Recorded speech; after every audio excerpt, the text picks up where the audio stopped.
Is it just me? Or are the days passing by at an incredible speed? I feel like Christmas is just a few weeks away, and I haven't even taken in all the autumn. So, first things first. When I feel like the world is spinning, is when I need a meditation break. With or without a nap. Take a few moments and get centered.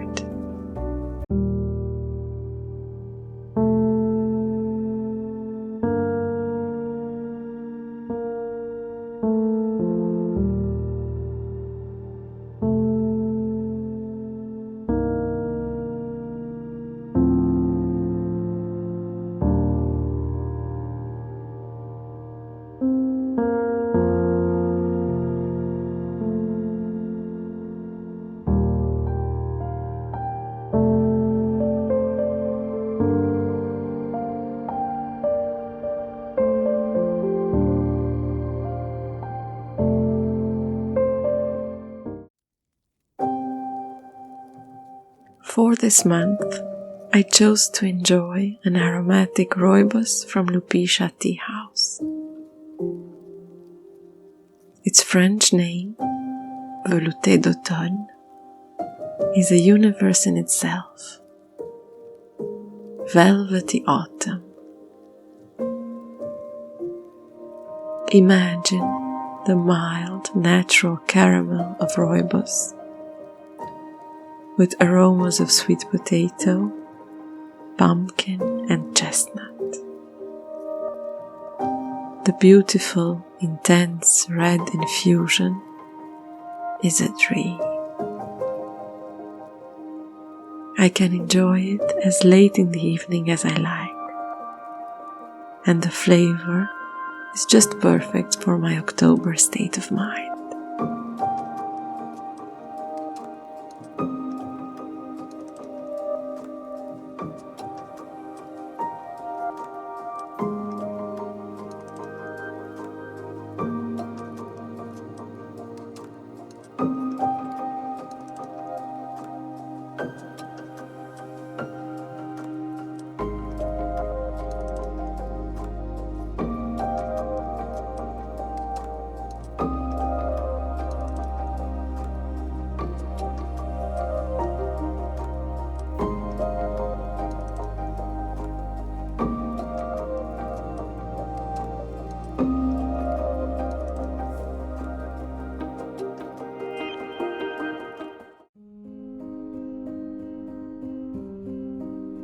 My reading is adapting to this new season, as I feel more and more nostalgic and looking for that cozy feeling of October's past.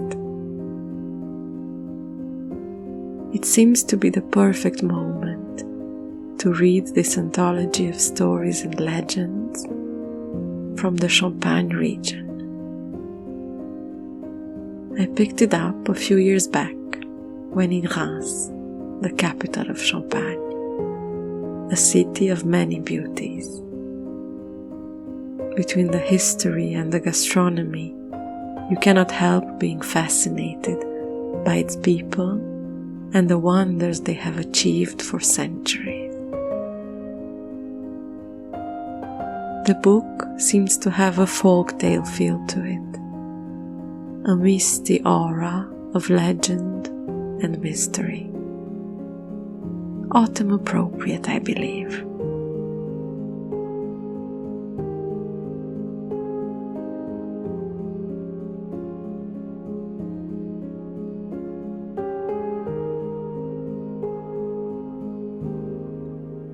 Of course, no October is right without some poetry.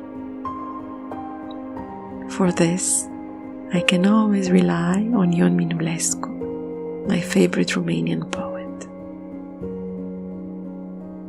Influenced by the French symbolist movement, he was one of the first Romanian poets to use free verse and to gracefully combine what he most admired in Baudelaire or Rimbaud with a very Romanian way of feeling, profoundly European, yet sun-kissed here and there by the Orient. I will not desecrate his work by trying my hand in poetry translation. I personally believe it to be the highest form of treason there is in terms of translation. But I do advise looking up a symbolist poet of your choice this autumn and giving it a try.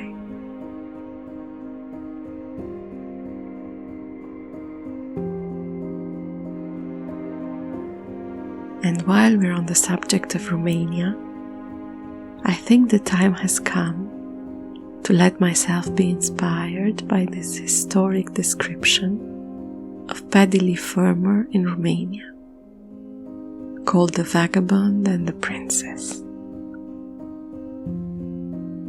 Sir Patrick Michael Leigh Fermor was widely regarded as Britain's greatest living travel writer during his lifetime, a cross between Indiana Jones, James Bond, and Graham Greene.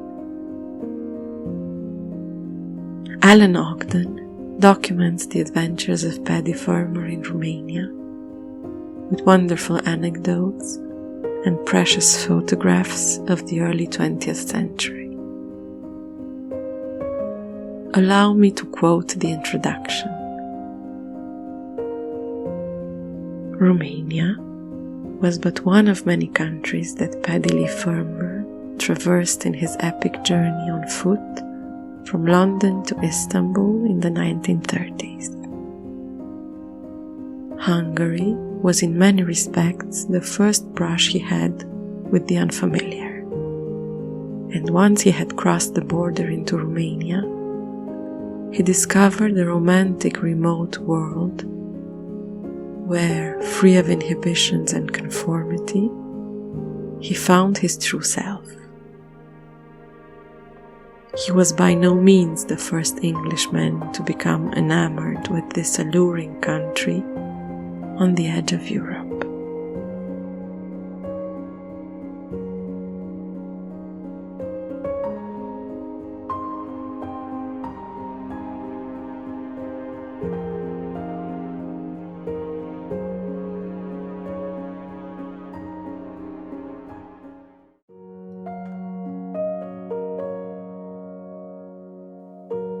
I have my tea.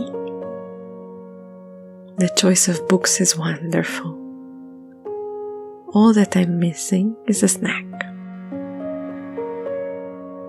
When it comes to healthy baking, I find things a bit tricky. But luckily, this version of an Ayurvedic cookie is just what my cup of tea needed. Oats, pumpkin seed, tahini, and maple syrup. Are you salivating yet? If not, then add generous amounts of cinnamon and cardamom, and you will. The full recipe is on my website as always. An easy to make, healthy cookie for your reading time.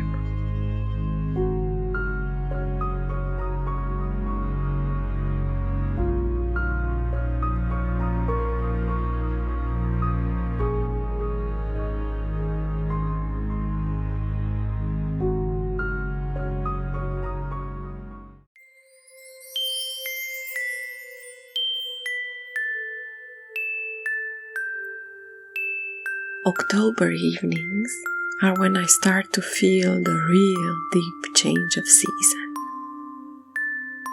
At 7 p.m., it's already dark outside, so the bedtime ritual becomes a must. Some evenings I soak my feet in Epsom salt. Others I put on a face mask.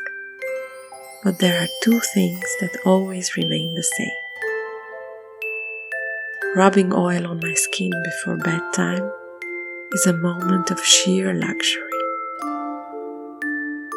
I have a collection of body oils, so right from the beginning, I feel like a princess, choosing the oil of the evening.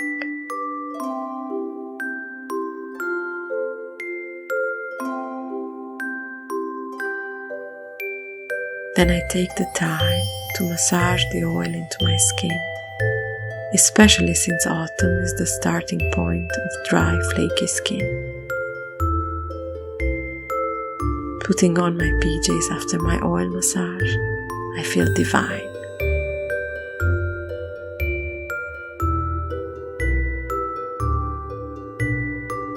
And now the moment comes when I choose my pillow mist. Collection is my middle name. Or maybe, since I get easily bored, I like to have a choice. Most pillow mists have lavender, patchouli, and some citrus scent, as they promote relaxation and restful sleep. But you can find other notes to suit your mood. You just have to look more carefully when you shop. My latest guilty pleasure is one with hemp, vanilla, and lavender. And I promise you, spritzing some pillow mist every night for 2 years, my brain is like a well-trained dog.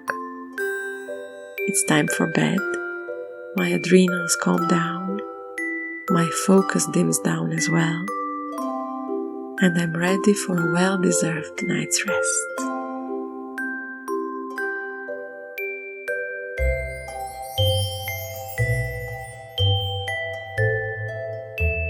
I hope you've enjoyed my October ritual and maybe got inspired to try one of these suggestions. Until next time.